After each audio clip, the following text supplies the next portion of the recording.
Los cabecillas del golpe de Estado separatista de Cataluña, que quedaron en libertad gracias al indulto que les concedió Pedro Sánchez, podrían volver a la cárcel.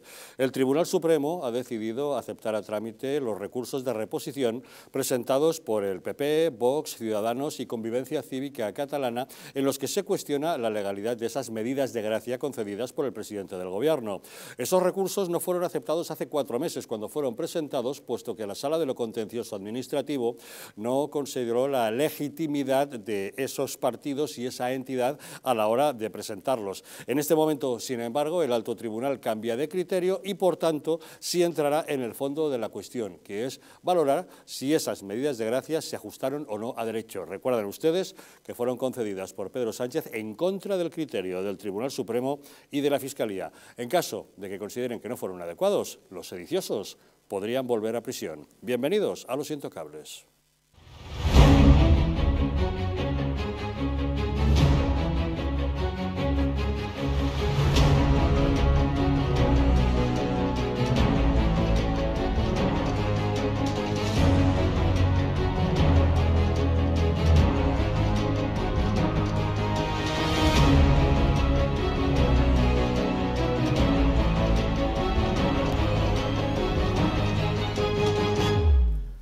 Muy buenas noches. Puede usted sintonizar Los Intocables aquí en Madrid en la frecuencia 48 de la TDT, en la Comunidad Valenciana en la frecuencia 23 y vernos desde cualquier otro lugar de España o incluso del mundo a través de Internet. Saben que para ello cuentan con 2 diferentes direcciones, el distrito.es y distritotv.es. En cualquier caso nos encontrarán siempre en nuestros 2 canales de YouTube, Distrito TV y Distrito Televisión, también en patreon.com/distritotv y en dailymotion/distritotv. Como saben, estamos en todas las redes sociales, en Twitter, en Facebook, en Instagram y en Telegram, y si desean enviarnos mensajes a través del WhatsApp, pueden para ello utilizar el teléfono 669 72 86 73. A este número, si nos envían un mensaje con el texto "Quiero información", les mantendremos al corriente de toda la programación de nuestra cadena. Y les recordamos cómo pueden descargarse diversas aplicaciones para sintonizar más fácilmente con nosotros, para dispositivos Android en Google Play Store, para iOS en App Store y para el sistema Smart TV en Content App Store. Saben que también pueden utilizar un Fire TV Stick, que es compatible con Google Chromecast, Amazon y Xiaomi, y les recordamos que pueden vernos en los Estados Unidos a través de la plataforma Roku. Como ven, cada vez es más fácil acompañarnos todos los días. Y para abordar los asuntos que hoy nos ocupan esta noche en la mesa de Los Intocables nos acompaña don Juan Carlos Bermejo. ¿Qué tal, Juan Carlos? Muy buenas noches. Buenas noches. Gracias por acompañarnos. También con nosotros Cristiano Brown. ¿Qué tal estás, Cristiano? Buenas noches. Buenas noches, Javier. Y también con nosotros Fran Simón. ¿Qué tal, Fran? Muy buenas noches. Buenas noches, Javier. Pues de inmediato entramos en materia. Pero antes debemos decirles que si quieres mejorar tu formación o tu empleo, apúntate a los cursos gratuitos de formación profesional para el empleo de la Comunidad de Madrid. Podrás elegir entre más de 14.900 cursos gratuitos en la modalidad de formación presencial o teleformación.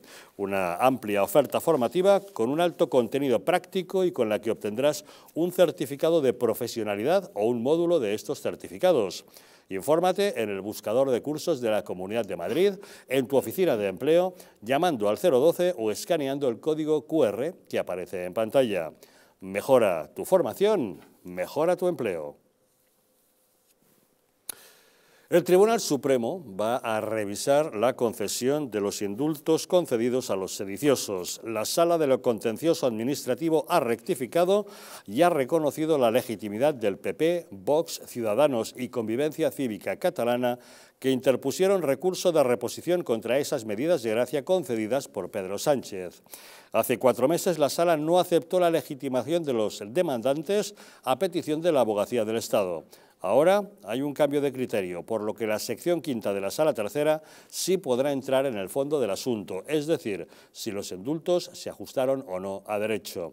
Si se determinara que no, podrían volver a la cárcel Oriol Junqueras, Josep Rull, Jordi Turull, Joaquim Forn, Raúl Romeva, Dolors Bassa, Carme Forcadell, Jordi Cuixart y Jordi Sánchez. A todos ellos, Pedro Sánchez les concedió el indulto en contra del criterio del Supremo y de la Fiscalía.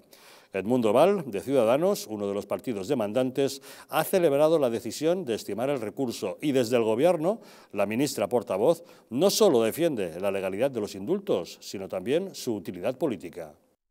Hoy nosotros estamos un poquito más cerca de conseguir esa sentencia que declare la nulidad de estos indultos. Nosotros, además, con una argumentación que se basaba precisamente en que no existía la causa de utilidad pública, que es en la que se basan estos indultos, y creo que los condenados por el procés están también un minuto más cerca de volver a la cárcel, que es lo que nosotros pretendemos. El Gobierno defiende la legalidad de todas sus actuaciones, de todas, y además, en el caso de la situación de los indultos, no solamente la legalidad, sino la utilidad.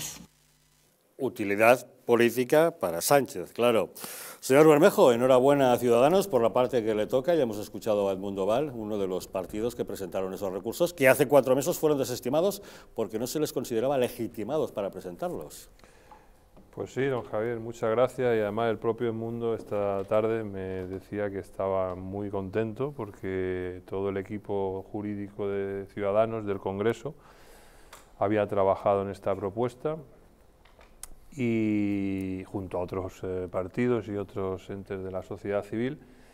Y es que aquí en estos indultos ni hay arrepentimiento ni hay utilidad pública. Bueno, sí, hay utilidad para el gobierno, como bien usted ha dado. Hay arrepentimiento y hay amenaza de reiteración. Exactamente. Un tornarem a fe, lo volveremos a hacer. Por lo tanto, bueno, lo menos que puede hacer el Tribunal Supremo, que además emitió un informe diciendo que los indultos no procedían en ningún caso, pues lo menos que puede hacer es tener a consideración estos recursos, ¿no? Luego ya veremos a ver qué pasa, porque de aquí a que se pronuncien, no sé si habrá algún tipo de recambio también, ¿no?, en el Consejo General del Poder Judicial, que es otro de los asuntos que está por ahí todavía pendiente y no sabemos qué. Bueno, justamente el cambio de criterio que se ha dado en el Supremo es porque en la Sala de lo Contencioso Administrativo ha habido justamente relevos, ha habido cambios de 2 magistrados y eso es lo que ha decantado la balanza.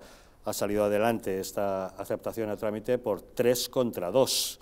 Los 2 dicen que tienen voto particular que quieren expresar, lo cual demuestra que efectivamente hay una controversia a este respecto, ¿no? Me imagino que por ideología política. Sí, sí, que eso está claro, pero bueno, a ver, que los dejen ahí y a ver qué pasa, ¿no? Porque ya le digo que todavía está pendiente la renovación de los.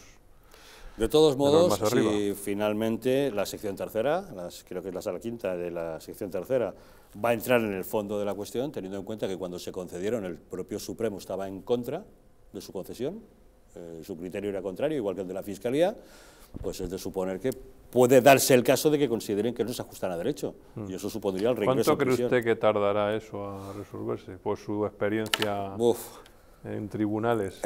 Vamos a ver, el Supremo yo creo que es más rápido que el Constitucional, sí, ¿no? Esa es la gran ventaja. Más rápido. Sí, porque lo del Constitucional ya con más cielo. En el Constitucional sí que sería. Menos cuando fue lo de volver a legalizar a los batasunos, que ahí ya se dio prisa. Efectivamente, salvo en casos muy urgentes, así es. Don Cristiano. Bien, la verdad es que yo creo que ha sido la noticia del día, ¿no? Hemos dejado un poco de hablar del rey emérito, que llevábamos ahí varios días acompañando su agenda y su No se preocupe que ahora hablamos que luego hablaremos de ello, ¿no? Bien, pero sobre todo creo que a mí me encantaría en un país que de verdad la justicia fuera independiente poder hablar de esta decisión como algo completamente ajeno a la política. Pero como sabemos cómo se nombran los jueces en nuestro país y como sabemos que pese que hay algunos profesionales que parece ser que quieren cortar esa dependencia del poder ejecutivo o del poder legislativo, porque al final la Cámara es la que lo nombra, sigue habiendo ese tinte de política mezclado con poder judicial. Entiendo que este comentario lo hace usted ahora, que sí acepta a trámite el recurso, exactamente igual que lo hubiera hecho hace 4 meses cuando lo desestimaron, ¿no? Quiere decir que al final... O solamente cree que hay politización a la hora de aceptar a trámite esto y no hubo politización a la hora de rechazarlo. Lo que me llama poderosamente la atención es que cuando las relaciones entre el independentismo y el gobierno parece ser que no están pasando por sus mejores momentos, parece ser que los recursos de reposición se admiten a trámite porque hay una serie de jueces que votan a favor de admitirlo, y sin embargo cuando van de la manita y se quieren mucho, parece ser que los recursos se rechazan. Entonces, a mí me encantaría confiar en la justicia independiente de nuestro país y que hubiesen votado según su criterio y no pensando a ver qué órgano o qué partido político les ha colocado en su puesto. Entonces, es decir,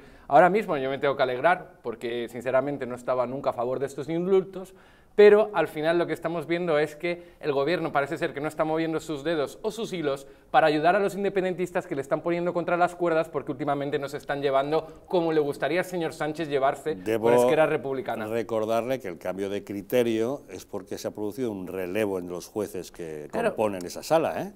Es decir, no es que un mismo juez ahora cambie de idea porque al gobierno le conviene o no le conviene, sino que otros jueces han entrado con un criterio diferente. Claro, por eso, como los jueces en nuestro país se cambian, y al igual que el Consejo General del Poder Judicial se nombra a favor y del gusto de los principales partidos, en este caso el Partido Popular y el Partido Socialista en nuestro país, el Consejo General del Poder Judicial es el órgano, el gobierno de los jueces, vamos a llamarlo así.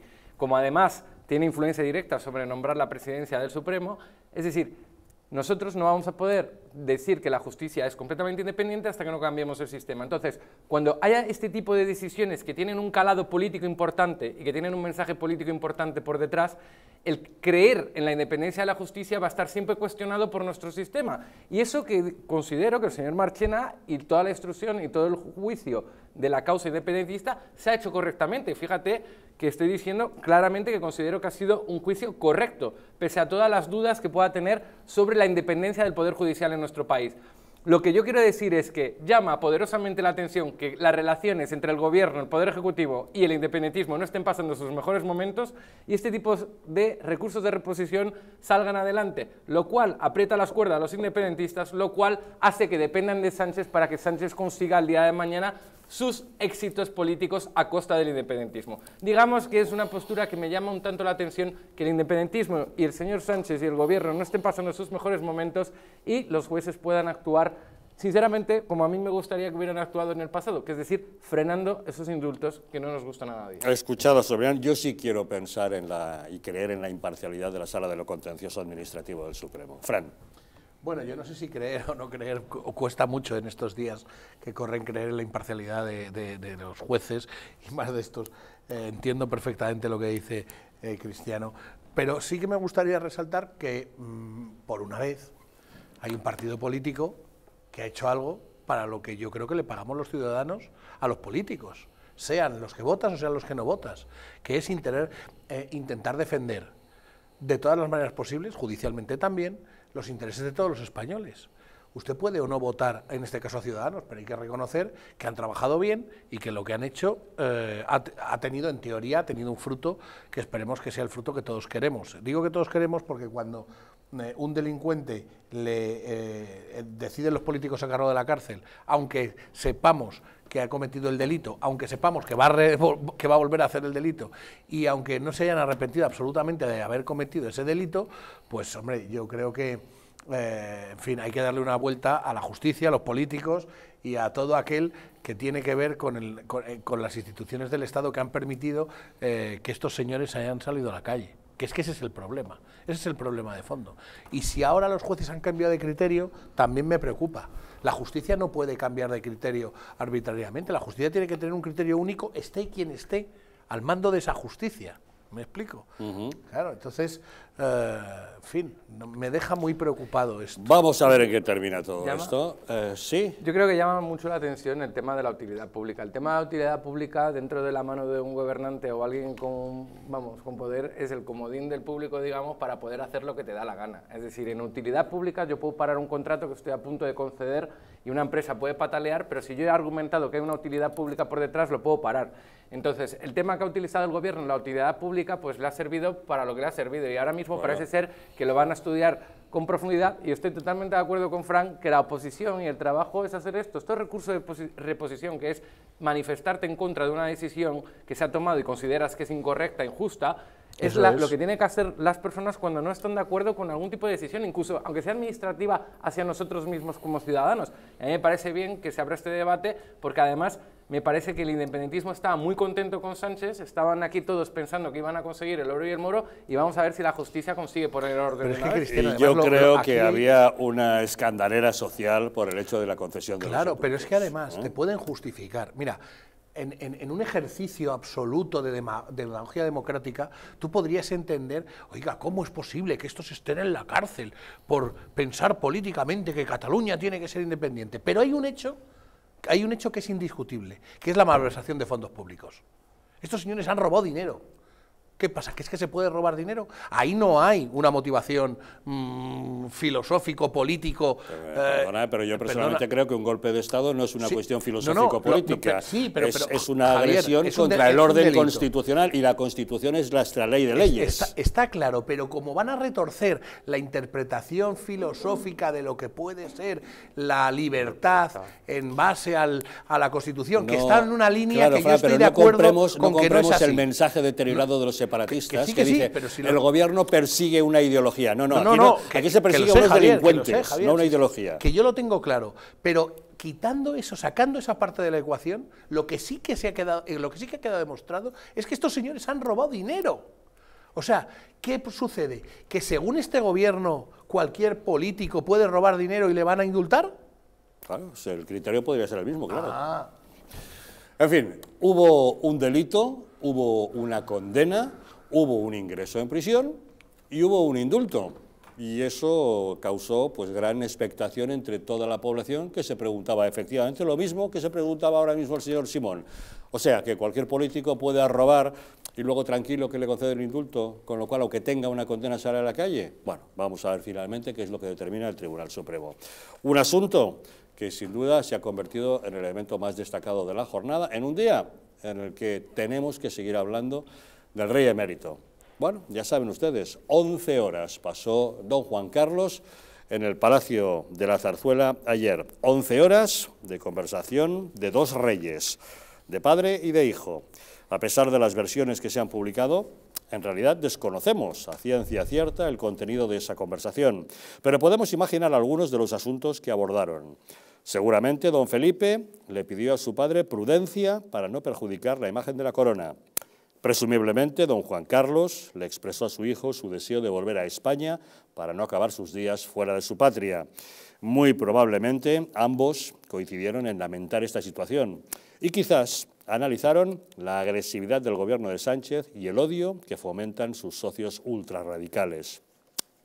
Y seguramente limaron asperezas, si es que existían, se perdonaron afrentas, si es que las hubo, y se expresaron su mutuo cariño, que estamos seguros de que lo hay. Tras 11 horas de conversación, seguro que trataron de buscar lo mejor para todos. Pero al gobierno y a sus socios poco les importa la buena predisposición que nuestros reyes hayan podido mostrar. En su cacería contra la monarquía han agarrado una presa que no piensan soltar. En una incomprensible animadversión de la jefatura del gobierno contra la jefatura del Estado, Moncloa ha puesto en marcha una campaña para criminalizar a don Juan Carlos, que no tiene ninguna causa pendiente con la justicia, y ha elaborado un argumentario que sus ministros y portavoces repiten de manera automática. La consigna es decir que el rey emérito tiene que dar explicaciones y pedir disculpas. El rey Felipe VI está haciendo todo lo que tiene que hacer y quien no lo está haciendo es el rey emérito, su padre, el rey Juan Carlos. Podría haber sido mucho más cuidadoso el rey Juan Carlos en esta primera visita a nuestro país. Si en su primer viaje a España en estos 2 últimos años no ha aprovechado para dar explicaciones y solo para salir al mar y para una barbacoa, entiendo que ha perdido la oportunidad, la primera oportunidad importante que tenía de dar explicaciones. Espero que las dé en breve.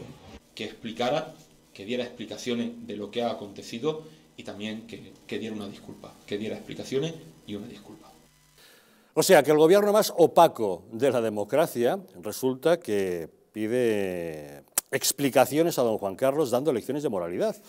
Pero ¿nos ha dado explicaciones a los ciudadanos Pedro Sánchez de por qué ha cambiado la política respecto al Sáhara, de los negocios de su padre con la empresa Playboy, de la falta de imparcialidad de la Fiscalía General del Estado, de por qué decreta secreto oficial respecto al uso del Falcon, de sus concesiones a los proetarras, de sus acuerdos con los separatistas o de tantas y tantas otras cosas?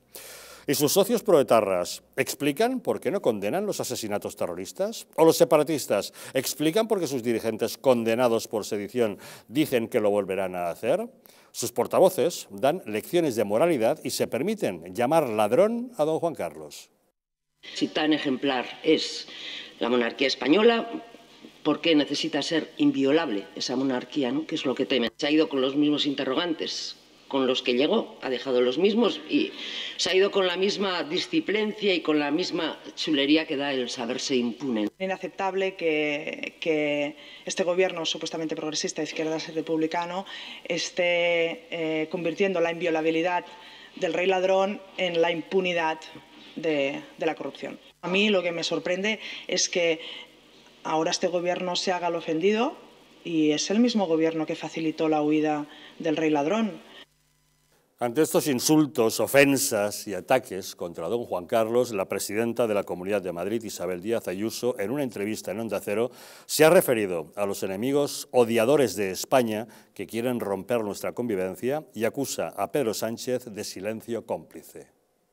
Que los enemigos odiadores de España, que son auténticos profesionales, están celebrando un trato humillante al rey frente al silencio cómplice y cobarde del presidente del gobierno, y que además están utilizando todo esto para esa hoja de ruta que emprendieron después de la transición, que fue seguir alimentando las dos Españas y seguir arremetiendo contra una institución que ha nacido por decisión del pueblo español, pero que quieren ahora mismo desgastar porque no quieren esa convivencia, no quieren esa unión. Pero el Gobierno insiste. La ministra portavoz, en la rueda de prensa del Consejo de Ministros, ha calificado de poco ejemplares las conductas de don Juan Carlos. Se ha erigido en portavoz de todos los españoles y ha vuelto a exigir explicaciones. Ha quedado constatado que el rey emérito tuvo conductas poco ejemplares. Y creemos que una persona que ha ocupado la jefatura del Estado, a la que el pueblo español ha valorado siempre en su desempeño durante ese momento, merecería de la explicación de esas conductas que no resultaron ejemplares y en las que no nos reconocemos la inmensa mayoría de los españoles y de las españolas. Esta es la posición, por cierto, que ha mantenido durante todo este tiempo el Gobierno. Quizás lo que constatamos en el día de ayer es que efectivamente esa primera visita después de estos 2 años fuera hubiera sido una buena oportunidad para rectificar en esa no dación de cuentas o quizás en eso que esperan los españoles y las españolas y que desde luego nosotros creemos que merece la democracia en nuestro país. ¿Cómo puede la portavoz del Gobierno calificar de poco ejemplares las conductas de don Juan Carlos, que no tiene ninguna causa pendiente con la justicia, cuando los socios del Gobierno sí tienen condenados, imputados y hasta fugados por diversos delitos? A ver, Fran, ¿cómo se puede arremeter contra don Juan Carlos si la justicia dice que está limpio o no lo dice así la justicia? No solo es que diga la justicia que está limpio. Yo, si me permites, por favor, me gustaría hacer un relato exacto de lo que dice la justicia, de lo que ha hecho Su Majestad el Rey don Juan Carlos. Porque es que en España tenemos un problema, que hay esta parte de la derecha que ha comprado esto de la inviolabilidad. Pero aquí resulta que parece ser que nadie tiene ni idea de política fiscal y que nadie tiene ni idea ya de leer. Entonces voy a empezar con un relato que, si me permitís, puede durar un par de minutos, pero que quiero que quede claro, y en algún momento voy a leer literalmente lo que dice Alejandro Luzón, que es el fiscal anticorrupción. A ver. Alejandro Luzón, fiscal anticorrupción, abre 2 diligencias, la 44/20 y la 44/2020, donde en una se investiga una fundación que hay en Jersey y en otra se va a investigar una fundación que se llama Lucan que hay en Suiza, ¿vale? Sobre la investigación que abre el fiscal respecto a la fundación de Jersey. Leo literalmente lo que dice. No permite ejercitar acción penal alguna contra Su Majestad el Rey don Juan Carlos de Borbón en atención a las diferentes razones que se exponen a lo largo del decreto. Básicamente, la insuficiencia de indicios incriminatorios. Insuficiencia de indicios incriminatorios, es decir, que no encuentran pruebas de delito. Nada, no encuentra, pero no es que no encuentre la prueba, es que no encuentra el indicio de que esa fundación tenga nada que ver con el Rey don Juan Carlos. Luego, más adelante dice, y ahí leo, dice, la prescripción del delito, la inviolabilidad del jefe del Estado o una posible regularización fiscal. Pero como elementos además. O sea, lo que dice el fiscal, que creo que es poco sospechoso, porque además depende de Dolores Delgado, dice que no encuentra ninguna relación, ningún indicio entre el rey y esa fundación. Bien, esto queda claro, ya ahí no tenemos absolutamente nada que ver. La 44/2020. ¿Qué pasa con la 40/2020?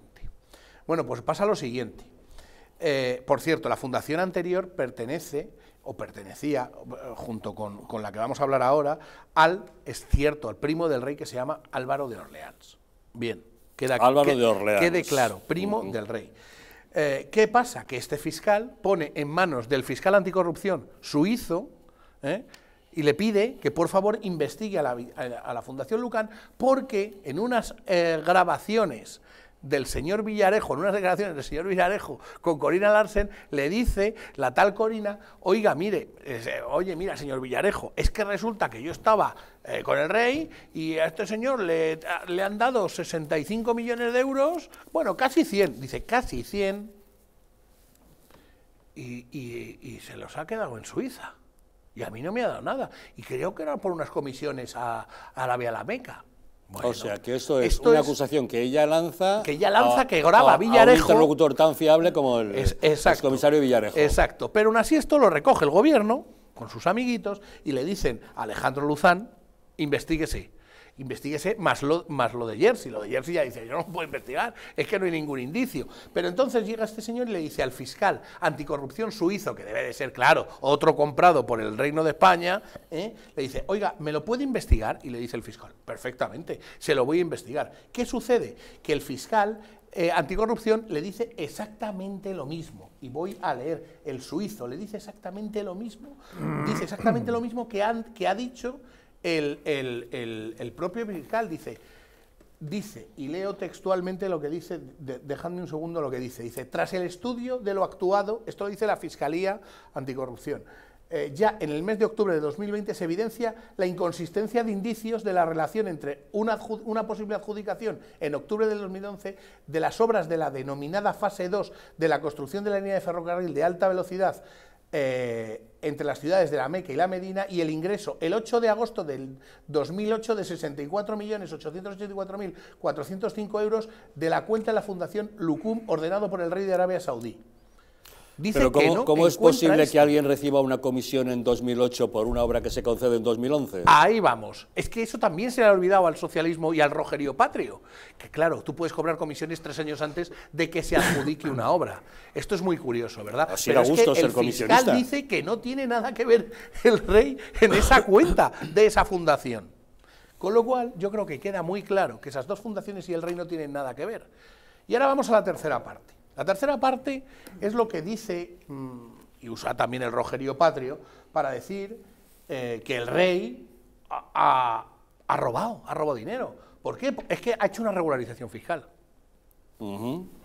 Claro. Vamos a ver. Y entonces vamos a explicar ¿Qué es lo que regulariza? Bueno, pues resulta que el rey, desde que deja de ser rey y se convierte en rey emérito, es cierto que le dan regalos, le regalan un caballo, le regalan viajes. Voy a poner estos dos ejemplos que son absolutamente curiosos, ¿verdad? Entonces, en esos regalos hay una transferencia de dinero, ¿vale?, donde al SEBLAC le salta. Y el SEBLAC pide explicaciones al rey: oiga, esta transferencia ¿de qué viene? Y dice: es el pago de un viaje. Y entonces dicen: oiga, mire, para no tener problemas, porque sé que vienen a por mí, todos los regalos que me han hecho los voy a regularizar, todos, y voy a pagar la multa, aunque ustedes no me la pidan, para que quede esto claro. Es decir, el 60% de la valoración de esos regalos es la multa más el retraso, que es lo que se paga. Todo esto, y saco una nota del SEBLAC, que la voy a leer, toda la vez que el investigado no tuvo el conocimiento formal previo de la presentación de las declaraciones tributarias complementarias de conformidad con lo dispuesto en el artículo 305.4 del Código Penal, tales de la declaración gozan y se exonera de la responsabilidad penal sin perjuicio de lo establecido en el artículo 252 de la Ley General Tributaria, de los principios de legalidad, taxatividad y certeza de seguridad jurídica que denomina la intervención estricta de la norma penal. Artículo 4.2 del Código Civil no avalan juicio de fiscal y otra interpretación. Es decir, él, ante la duda, regulariza sus últimos 4 ejercicios, siendo ya rey, y lo paga con lo que había sido su sueldo de rey, y lo dice la agencia tributaria. Bueno, pues con todo esto y explicado así, en este país resulta que el rey es un ladrón. Mira, yo puedo criticar al rey José María por muchísimas cosas, por muchísimas, como todos, pero desde luego por esto no. Pero ¿cuál es el problema? Que es que la gente en este país no lee. porque si hubieran leído, hubieran visto que no es que al rey no se le juzgue porque es inviolable, no, es que se le juzga por falta de indicios. Pero eso da igual, eso da igual. Y a partir de aquí podemos debatir ya... Bueno, ha quedado todo bastante claro. Señor Bermejo, ¿usted qué opina? Pues yo opino que el rey, el emérito, es un golfo y un canalla. Ahí lo tienes.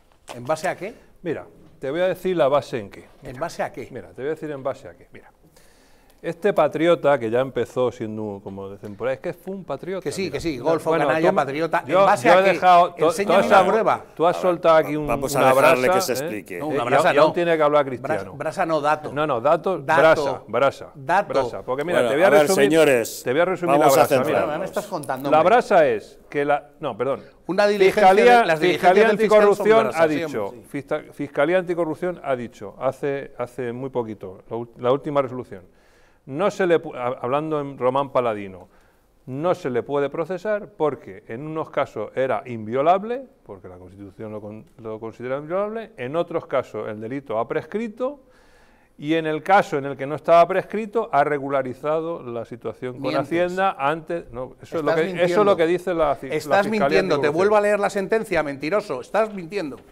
¿Te vuelvo a leer literalmente la sentencia? La tengo aquí. Mira, ¿Leo? yo no soy mentiroso. Sí, leo.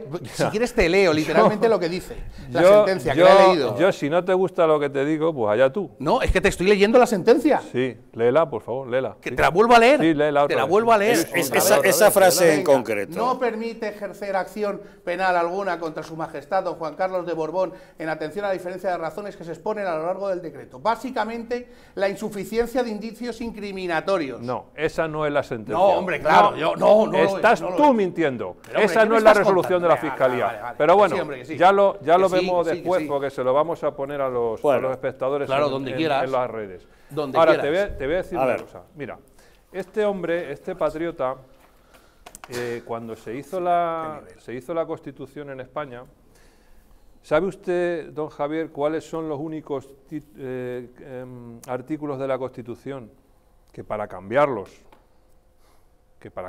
se necesita ni más ni menos que lo aprueben 2/3 de las cámaras, que se disuelvan las cámaras, que haya elecciones, Sí, y se constituye que nuevo. otra vez haya cámaras, que lo vuelvan a ratificar 2/3 y que luego los ciudadanos lo hagamos referéndum? El ¿Sabe título usted cuáles son? preliminar, el título El preliminar. preliminar, que es el que habla de la Que es nación el que habla del española. rey, justamente. No, perdón. El preliminar habla de qué es España.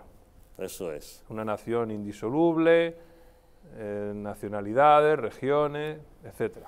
Bueno, ese es uno de los títulos que para cambiarlo hay que hacer todo esto. Correcto. Y luego está del título 1 solo el capítulo 2, que se refiere a los derechos y obligaciones fundamentales de los ciudadanos. Derechos y obligaciones de los ciudadanos. El capítulo 2 del título 1. Para cambiar eso también tenemos que hacer toda esta parafernalia. Correcto. Y el otro, que hay que hacer toda esta parafernalia para cambiarlo, es el título 2. Es el que se refiere es a la el que se llama jefatura del de Estado. la corona. Correcto. El resto de los artículos de la Constitución, que son el 95% de los artículos de la Constitución, para cambiar esos, solo hacen falta 3/5 partes del Congreso. Sí. Entonces, este señor, que ya empezó protegiéndose bien desde que se creó el régimen del 78, porque claro, esto ya se encargó él de que El todo esto régimen del estuviera 78. así. Sí, el régimen del 78. Este O sea, lo que tú señor, ya- lo que este tú señor ya es el democracia, que ¿no? trajo la democracia a Se España. llama O sea, régimen. Él podía haber se sido llama- monarca absoluto y Madre decidió mía. tener una ¿Qué monarquía nivel? ¿Qué parlamentaria en nivel la que solo el rey intelectual? reina, Sí, no sí, gobierna. sí. La generosidad nivel? que tuvo don Juan Sí. Carlos ¿Qué es nivel? que no Generosidad. necesitaba blindarse, como Claro, usted sí, dice. Sí. El Sí, régimen sí. del 78. A ver, vamos a Es dejar que termine, por favor. Sí, vamos a ver. Él podía haber sido otro dictador como Franco. Perfectamente. Pero Así le dejaron en herencia al Sí, Estado, como sí, un dictador. sí, pero- y él decidió no serlo, pero las sino probabilidades- obsequiarnos a los ciudadanos con Sí, la democracia. Pero no, perdón, yo no estoy de acuerdo con eso. las probabilidades de que esa dictadura hubiera durado más de 3 o 4 años hubieran sido muy pocas. Bueno, eso ya es especular. Claro, sí, sobre no, hombre, todo, sí lo sabes, no es especular. Eso está en los archivos del Congreso de Estados Unidos. Bien, pero sí. Lo pero que duraría una dictadura. Lo que hubiera sido es especular. Lo que duraría una dictadura, donde tanto Kissinger como los alemanes especulaban con que no le dijeron aquí hay que hacer una democracia. Sí, pero vamos, que él la concedió. Bueno, entonces él dijo, vale, yo hago democracia, pero yo me blindo y como además no tengo donde caerme muerto, porque como mi familia lleva, ya me entiende usted, y la de mi mujer, pues fíjense, los han echado a patadas de Grecia, pues hombre, yo necesito un patrimonio para mi familia. O sea, que según usted era un desgraciado que se aprovechó de la situación. Por supuesto. ¿Y qué empieza a hacer? Muy fácil. Ahí está el nivel. A través, muy fácil. Entonces, a través del suministro de petróleo, pues este señor, cada vez que el monopolio de petróleos, que se llamaba CAMSA, que eso ahora ya no sé, pero entonces quien compraba el petróleo en España era CAMSA. CAMSA, correcto. Bueno, pues CAMSA, cada vez que compraba un barrilito de petróleo, pues unos cuantos dólares de cada barrilito de eso de petróleo se los llevaba Imagino que puedes aportar esas pruebas. Ese señor a su bolsillo. Vale. Es que y es más, es que al que se le ocurría comprar otra cosa, le decían que qué coño estaba haciendo, que tenía que comprar a donde se le decía, y se presentaban en los despachos del ministro de entonces de Hacienda, señor Fernández Ordóñez, y el vicepresidente del gobierno, Abril Martorell, y se presentaba allí un señor que se llamaba Manolo Prado Colón de Carvajal, y les decía a dónde se tenía que comprar cada barril de petróleo. Bueno. Claro, y tú. Entonces, este señor fue... Faltas tú en el despacho. Este señor fue... Que estabas allí. Acumulando un patrimonio durante años y años, por ser el jefe del Estado, lógicamente, por hacer de intermediación. ¿Cuánto se llevaba por barril? Es por hacer el cálculo. Intermediación. ¿Cuánto se llevaba, según tú, por barril? ¿Un céntimo? Este patrimonio, en lugar de hacerlo público, digamos, pues decir, pues de alguna forma aflorarlo, porque lógicamente no podía aflorarlo, porque nadie debía saber que eso estaba ocurriendo. No, hombre, pero si se sabe, lo estaba acumulando en diferentes paraísos fiscales por el resto del mundo, que era su salvaguarda, la de él y la de su familia, por si un día pasaba lo que les pasó a sus antepasados, que tuvieron que salir corriendo de aquella manera. Esto lo ha venido haciendo durante todas estas décadas. Y lo ha seguido haciendo cuando dejó de ser inviolable. Y ahí es donde ha tenido el problema. ¿O ya era con gas natural? Ahí es donde tenía el problema. Porque él, lógicamente, como toda esta panda de golfos que va de ingresos, utiliza testaferros. Y en este caso utilizó a una de sus amantes, que era la señora esta que estuvo viviendo en el palacio, la señora Corina, y has relacionado con ella. Y para digamos, enmascarar que era dueño de 60 y tantos millones de euros, no sé si eran de euros o dólares. No, qué maldad. O rupias. Se los donó. Si ya que inventas, hazlo. Claro, se encontró la sorpresa de que ella le dijo que verde las han segado, que estos no son, que ahora ya son míos. ¿Pero eran suyos? ¿Dónde? Y cuando él, porque me los has donado. ¿Pero dónde estaba? Y ¿Dónde estaba el dinero de Corina Larsen? Oye, tengo que tener siempre que un boscardón... No, es que cuando... Bueno, macho, a chorrada. Luego hablas tú de 5 chorradas, ¿vale? Vamos a ver.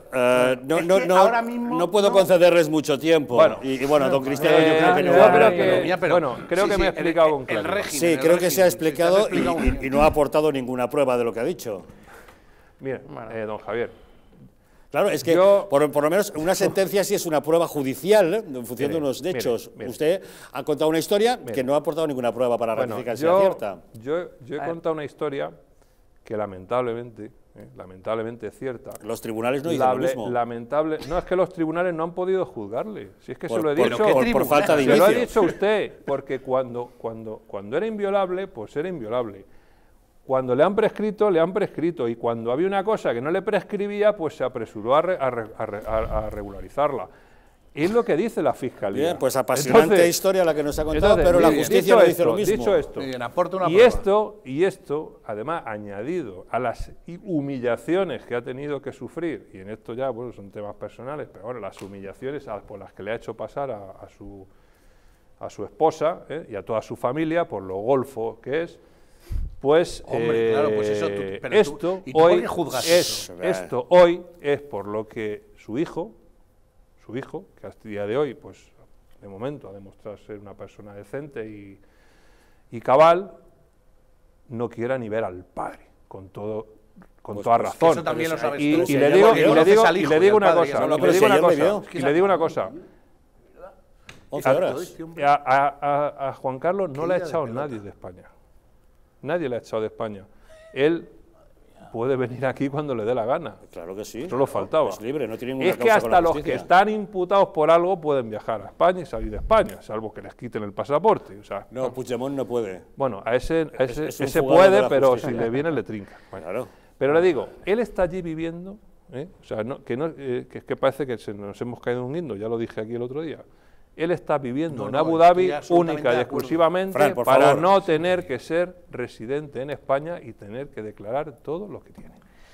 Bueno, una bonita historia sin ninguna prueba, pero que aceptamos la palabra del señor Bermejo, aunque no haya pruebas que la ratifiquen. No hay pruebas. A ver, señor Brown. Brevemente, a ver, yo creo que es un interesante debate, he escuchado las dos explicaciones, escuchando a Fran parecía, yo digo, mira, lo ha explicado tan claro que no sé por qué el rey Juan Carlos no ha salido a dar las explicaciones que quiere el gobierno, porque todo se explica muy fácilmente. Luego escuchamos al señor Bermejo y digo, pues igual no podía salir don Juan Carlos porque es verdad que hay una parte del pasado que ya quizás es más difícil de explicar. Yo creo que la sociedad española primero entiende perfectamente que lo más duro lo ha hecho, que es abdicar. Parece que nos olvidamos que el rey abdicó, que, como se dice en política, asumir sus responsabilidades en su día las asumió. Y no tiene que ser fácil, parece ser que esa parte se nos olvida. La mayoría de los españoles pensamos que moralmente puede haber cosas reprochables. Yo no voy a pensar que todo lo que ha hecho es perfecto. Si ha habido irregularidades, las ha regularizado, pero significa que había irregularidades.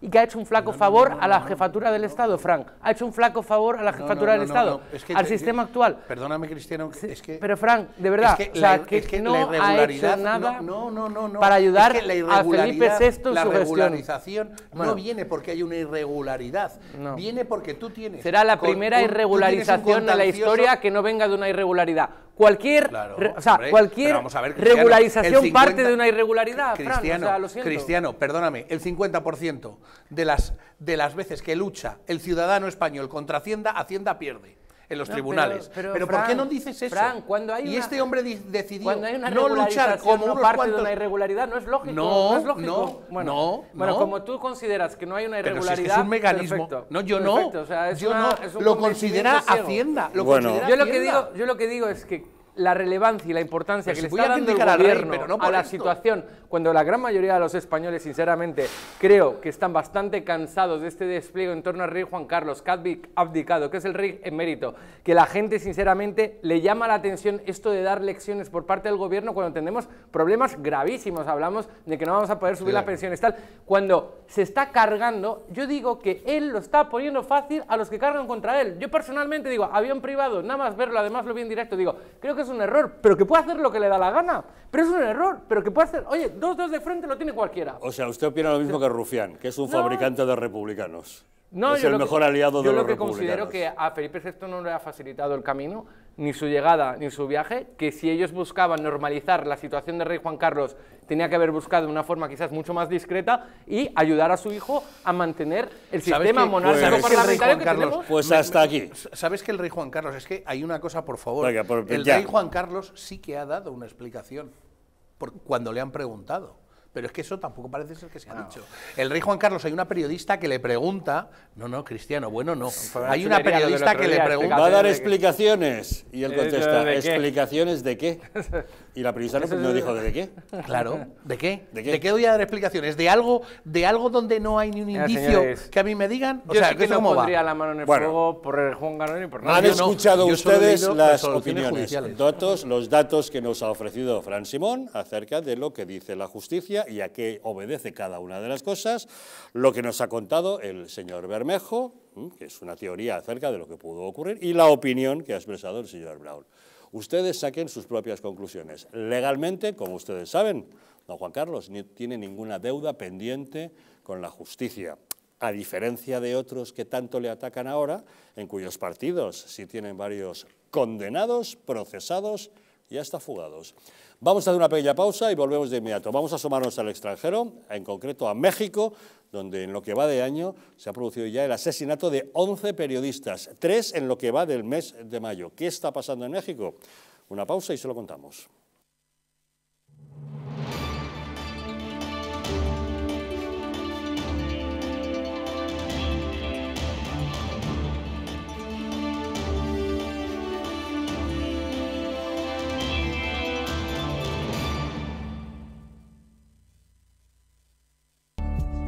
El cuidado de la flora intestinal es esencial para el bienestar digestivo, el metabolismo y el sistema inmunitario. La combinación de prebióticos y probióticos de Symbioline Megaflora, con 2 mezclas estandarizadas de LA5 y BB12, aporta más de 35 billones de microorganismos vivos. Y la vitamina B6 contribuye al metabolismo energético normal. Symbioline Megaflora, de Mundo Natural.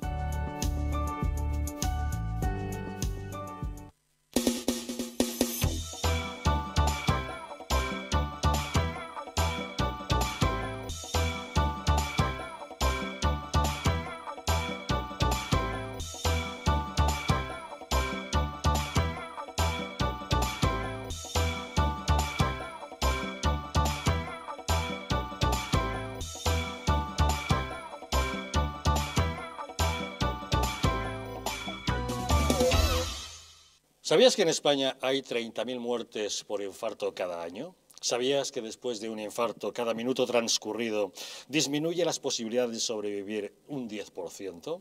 ¿Sabías que una ambulancia de media tarda en llegar a nuestra casa entre 10 y 12 minutos, produciéndose 3 de cada 4 infartos en nuestro hogar? Nace en España el proyecto Protege tu Vida con el objetivo de salvar más de 7.000 vidas al año.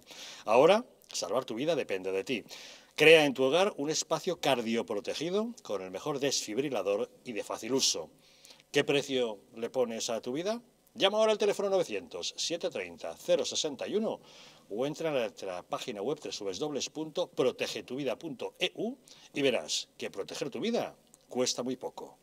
El estrés, la ansiedad y un ritmo acelerado de vida influyen de forma directa en la calidad de nuestro sueño.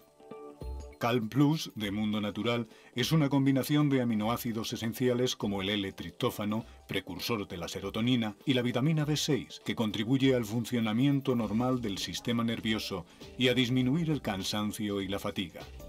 Vive con tranquilidad. Calm Plus, de Mundo Natural.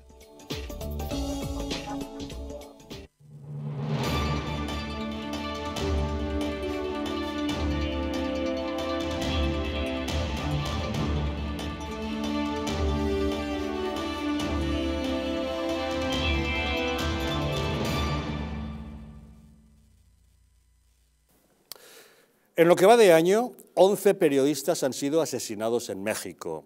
Solo este mes de mayo han muerto tiroteados el informador Luis Enrique Ramírez en Culiacán y la directora del semanario El Veraz, Yesenia Mollineda, y la camarógrafa Johanna García en Veracruz. México se ha convertido en el país más peligroso del mundo para los reporteros. La violación sistemática de la libertad de prensa tiene consecuencias graves para la paz, la seguridad y la justicia de una nación. Así lo ha puesto de manifiesto Frank LaRue, relator especial de la ONU sobre promoción y protección del derecho a la libertad de opinión y expresión. La temporada de caza de periodistas está abierta en México y el clima de impunidad estimula un incremento de la violencia. Los profesionales de la información se manifiestan en las calles. Piden responsabilidades al presidente de la Nación, Andrés Manuel López Obrador. Y exigimos al gobierno del presidente Andrés Manuel López Obrador que brinde seguridad necesaria al gremio. Tenemos comunicación con Sebastián Martínez Ferraté, periodista especializado en geoestrategia e inteligencia internacional. Sebastián, ¿qué tal? Muy buenas noches. Muy buenas noches a todos, don Javier. Cuéntanos, ¿cuál es la posición de López Obrador en toda esta situación? Pues te tengo que contar malas noticias, porque el presidente López Obrador no solo no ha abordado la violencia contra la prensa, sino que además sigue utilizando sus conferencias mañaneras para hostigar e intimidar a periodistas. Así se expresa Tyler Matiache, investigador para las Américas de Derechos Humanos. México es uno de los países más peligrosos del mundo para los periodistas en cuanto a la cantidad de asesinatos cada año. Tú lo decías al principio en el anunciado del programa, ¿no? Las autoridades rara vez averiguan los autores de estos crímenes. Esta película de orden público no garantiza que haya justicia por los asesinatos de periodistas. La mayoría de estas denuncias penales en México no siguen más allá de la investigación inicial. El presidente López Obrador ha adoptado una actitud hostil hacia los periodistas independientes. Fíjate, a menudo señala abiertamente a periodistas que critican su gestión mencionando sus nombres y otros datos personales durante sus conferencias de prensa matutinas y acusándolos de corruptos con la intención de hostigarlos e intimidarlos. ¿Cómo lo resume el presidente López Obrador? Dice que todo queda supeditado a la delincuencia organizada. Pero, ¿a qué se debe esta oleada de violencia a la que estamos asistiendo? Mira, según la Comisión Interamericana de Derechos Humanos, dicen que razones hay varias, ¿no? Es una violencia contra la prensa normalizada a lo largo de los años y, lamentablemente, no es un hecho aislado que asesinen a periodistas en México. Es algo que se arrastra de gobierno en gobierno. Uno de los factores más importantes de la impunidad de los crímenes contra la prensa, que según análisis de organizaciones locales, fíjate, está por encima del 90%. Y esta impunidad es grave. No solo porque deja sin satisfacer el derecho a la justicia que asiste o puede asistir a familiares, los compañeros y medios de comunicación, sino porque además genera un clima de permisividad, ¿no? Y en términos de prevención, pues ¿qué te puedo decir? Que hay un ambiente enrarecido, tóxico y además contaminado, de abundantes discursos públicos que se emiten desde altas instancias, tanto a nivel federal como local, a través de los cuales se estigmatiza a la prensa y se resta deliberadamente relevancia a su rol en la democracia del país. Llevamos 11 periodistas asesinados en lo que va de año, 3 solamente en este mes de mayo. Ante estos acontecimientos podemos entender que esa caja de Pandora sigue abierta.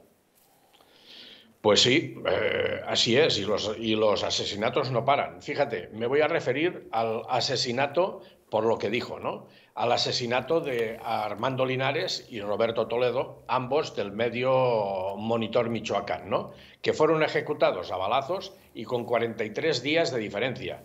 Son el ejemplo brutal del fracaso del sistema de justicia y de la impunidad que impera en el país. El obligado cierre del medio Monitor Michoacán al que pertenecían, ante el temor de más asesinatos, es el ejemplo de la vulnerabilidad que azota a la prensa.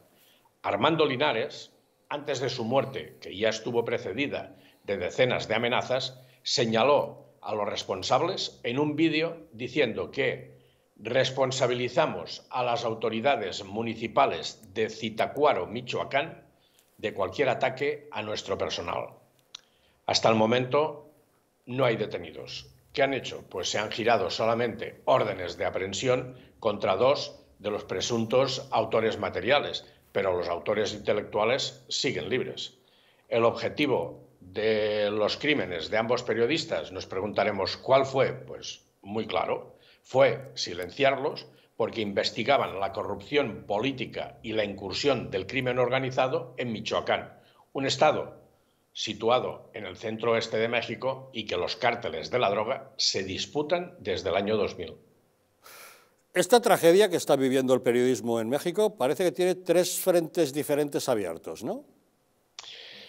Pues así es, tiene 3 frentes abiertos. Mira, las empresas periodísticas, los políticos y el crimen organizado. Las condiciones laborales ponen a los periodistas en un alto grado de vulnerabilidad, lo que genera, en la mayoría de ocasiones, una gran diferencia del poder político y hasta criminal. En este escenario, los medios tienen una gran dependencia del poder político y gubernamental, puesto que muchos dependen del acceso al financiamiento público.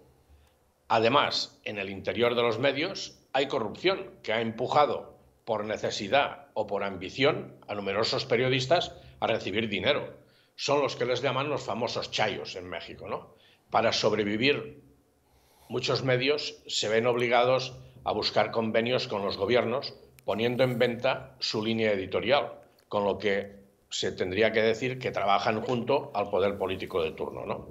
El segundo frente que deben resistir los periodistas es el frente político. ¿Por qué? Porque las condiciones laborales y el poder del gobierno para controlar el dinero público a través de la publicidad generan una doble vulnerabilidad a periodistas y medios. Con el trueque del dinero público, el gobierno se protege de la crítica, puesto que los medios o periodistas que se salen de las normas y critican al poder político reducen sus opciones de acceder al dinero público, lo que les sitúa en desventaja frente a los demás. Y aquí tenemos algunos ejemplos, y tú lo sabes perfectamente. Y el tercer frente es el crimen organizado, que en numerosas ocasiones está intrínsecamente unido con el poder político. La llamada narcopolítica que se ha impuesto en México y que, según dice el periodista Ricardo Ravelo, estaría presente en casi todos los municipios del país.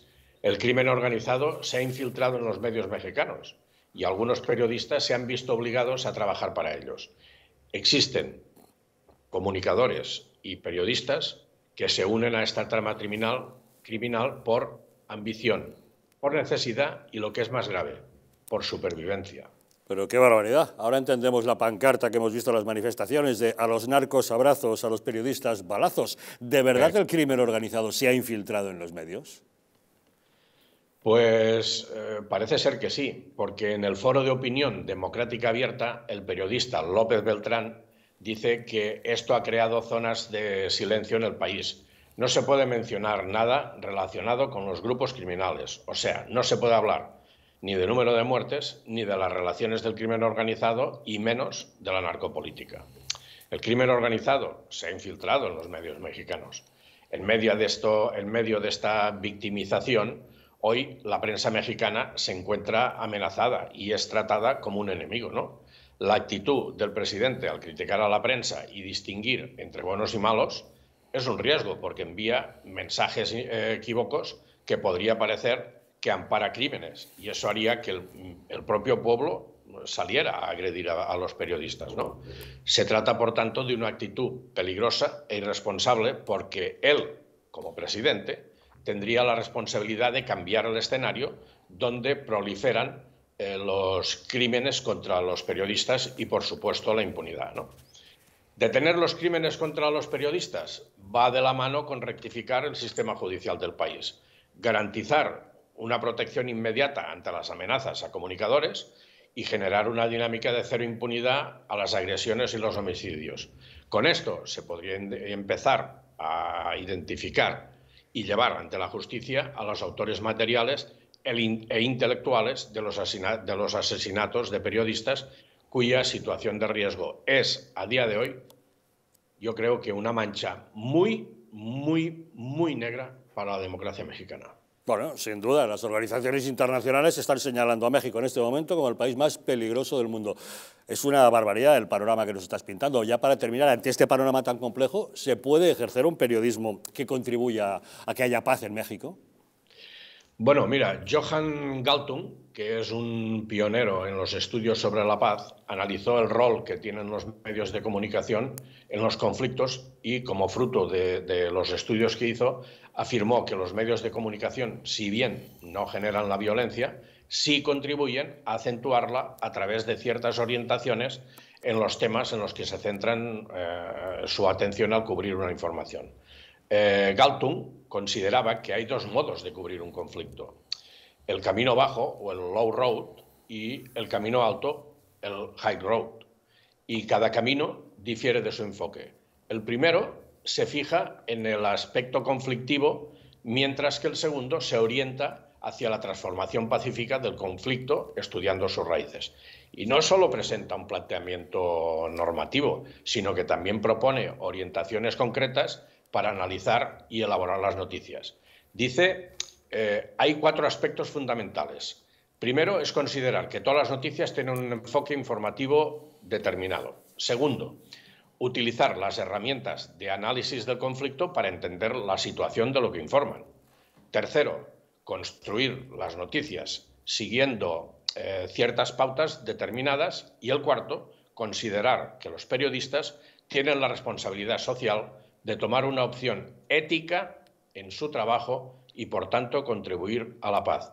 Y he hecho énfasis en lo de ética, porque aquí también tenemos periodistas que no son muy éticos. Y ante todo, lo expuesto, yo te podría resumir de todo lo que hemos podido decir, que el gobierno de Andrés López Obrador oscila entre ser un espectador de la violencia y un comentarista de la violencia. Bueno, mientras no sea un instigador de la violencia, pero vamos, con esa... Por ahí va. Con esa reflexión nos quedamos. Menudo panorama tienen en México y efectivamente aquí en ocasiones también falta la ética, pero afortunadamente no vivimos una situación tan dramática con esa ola de crímenes, ¿eh? Gracias a Dios. Sebastián Martínez Ferrate, periodista especializado en geoestrategia e inteligencia internacional. Gracias, como siempre, por acompañarnos en Los Intocables. Muy buenas noches a todos, don Javier. Un abrazo. Un saludo, buenas noches. Don Cristiano, ¿alguna reflexión? Bueno, realmente creo que la solución no es tan fácil como aumentar la protección jurídica. Podría ser el camino para empezar, pero es verdad que esa protección está basada en una policía altamente corrupta, como en varios países de Sudamérica, lo cual no garantiza que esa protección sea suficientemente buena como para proteger a los periodistas.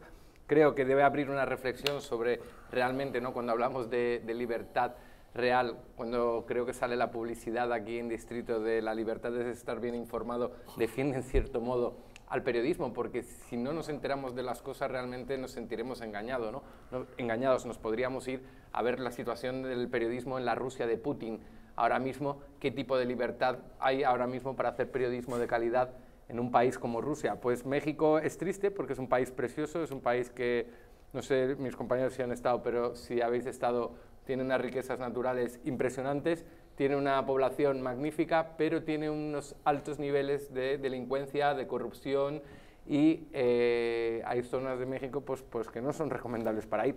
Creo que la policía se tiene que reformar altamente si quieres garantizar la seguridad ciudadana, la seguridad de los periodistas, aparte de lo que apuntaba nuestro compañero, que por cierto sabe mucho más en la materia que yo, sobre el sistema judicial. O sea, es decir, yo creo que ese es el camino, apuntaba el camino por dónde empezar, pero hay que ir un poquito más allá. Lo planteaba como algo sumamente fácil y creo que es sumamente complejo.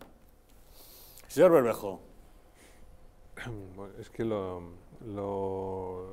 persecución a las personas disidentes que dicen lo que nos gusta, lo que, bueno, pues es que eso pasa, lo que pasa que hay países donde son más... Aquí pasa, pero no nos matan. No, de momento, bueno, aquí han matado también, ¿eh? Sí, hubo un tiempo que se mataba. Aquí hemos matado también. Y aquí, por ejemplo, el terrorismo de ETA en ocasiones fue dirigido contra muchos periodistas también. Por supuesto, no solamente militares, policías, guardias civiles, políticos, tanto del PP como del PSOE, incluso en alguna ocasión contra alguno del PNV incluso, pero también contra periodistas. Sí, no, aquí en la dictadura había unos métodos, ahora hay otros, en la democracia, o sea, pero al final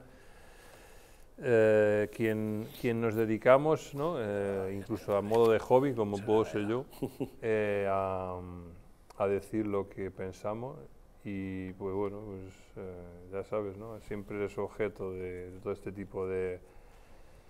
Y luego también está el asunto de las redes, ¿no? Que bueno, pues ahí también se ven auténticas barbaridades, pero bueno, también estamos expuestos en el día a día y es la condición humana, ¿no? Es que no sé decirle a un país que sea menos corrupto, que sea más democrático, pues...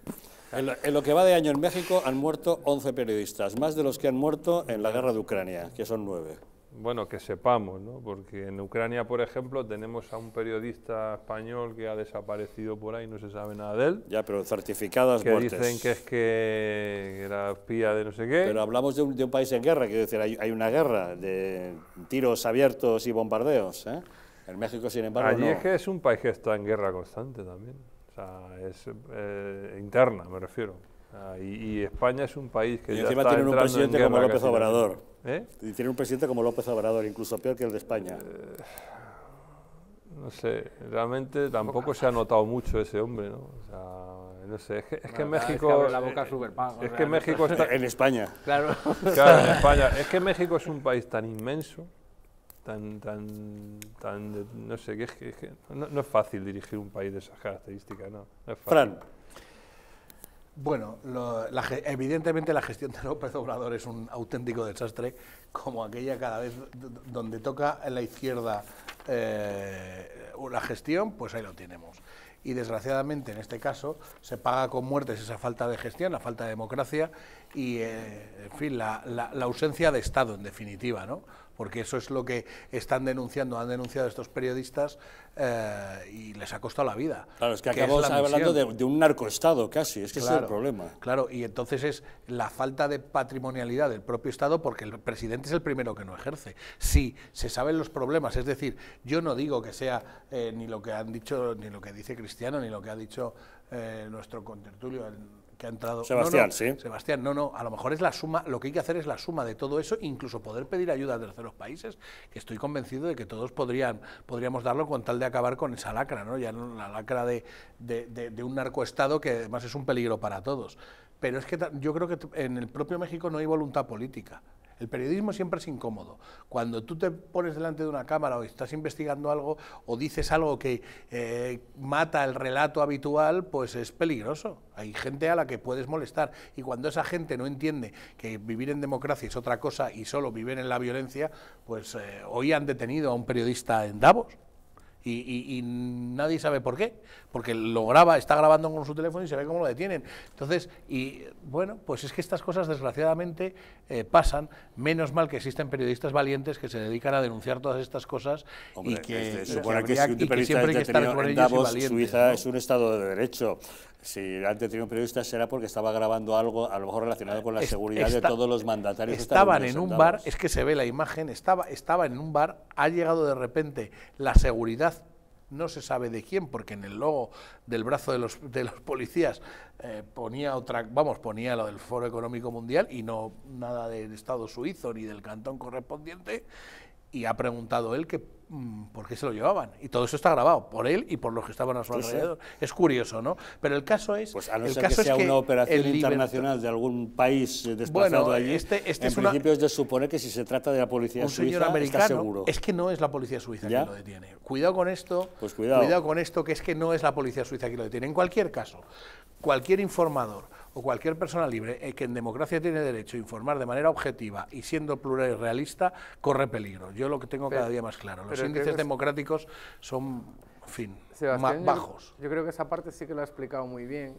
Cuando ha explicado que ha explicado 3 motivos, hablaba de las empresas periodísticas, los políticos, las dependencias en sí que tenían.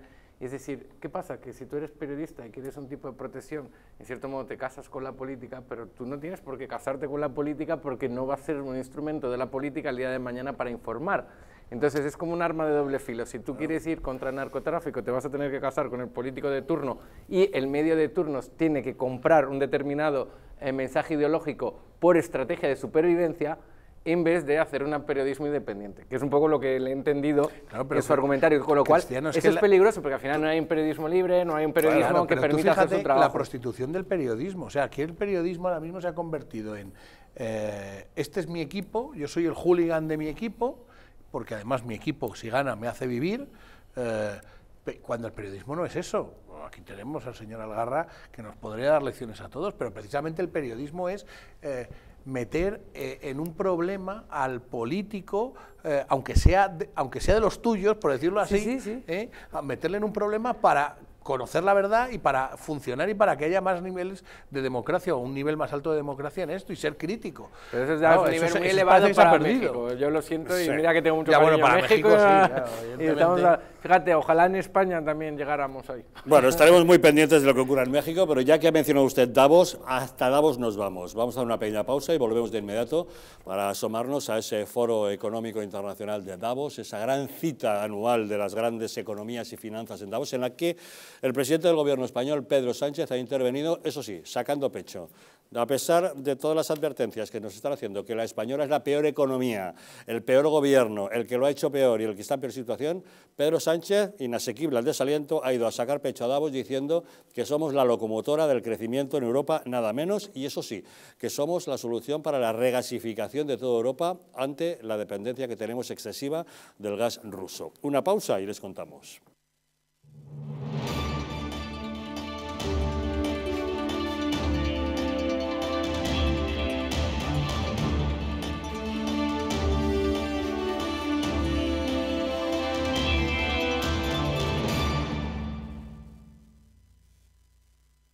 ¿Está hundido tu colchón? ¿Estás cansado de tu viejo sofá? Ven a Muebles Adama, te fabricamos tu sofá o tu colchón a medida. Y no se te olvide preguntar por el dormitorio juvenil de tus hijos. Recuerda que tenemos descuentos especiales en muebles de salón. Estamos en la calle General Ricardos 190, Metro Oporto. Teléfono 91 525 2941 y en www.mueblesadama.com. La presencia del colágeno en la composición de huesos, piel, ligamentos, cartílagos y tendones es imprescindible para frenar su deterioro. Sin embargo, a medida que envejecemos, su producción se reduce. Colacel Antiox de Mundo Natural combina en una misma toma colágeno hidrolizado puro, antioxidantes, ácido hialurónico y vitamina C que contribuye a la formación normal de colágeno. Haz del tiempo tu gran aliado. Colacel Antiox.